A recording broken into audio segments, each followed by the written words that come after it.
স্মৃতি ফিরতে অপর্ণাকে খুঁজে না পেয়ে দিশেহারা আর্য। বিস্তারিত জানতে ভিডিওতে লাইক দিয়ে দেখতে থাকুন।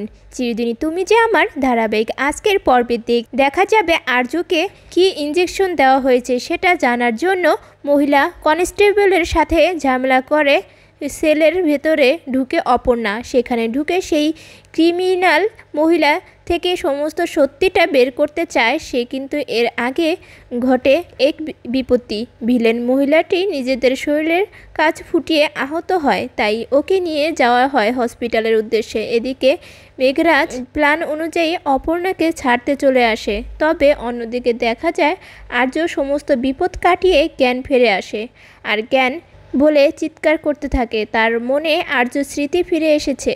সমস্ত বিপদমুক্ত হলেও আর্য অপর্ণাকে খুঁজে না পেয়ে প্যানিকে করতে থাকে।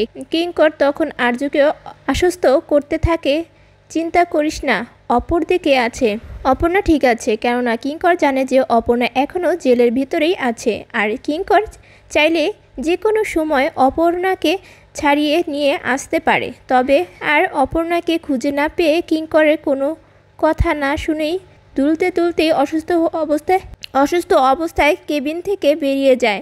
পরবর্তী আপডেট পেতে ভিডিওটিতে লাইক দিয়ে চ্যানেলটি সাবস্ক্রাইব করে সাথেই থাকুন বন্ধুরা।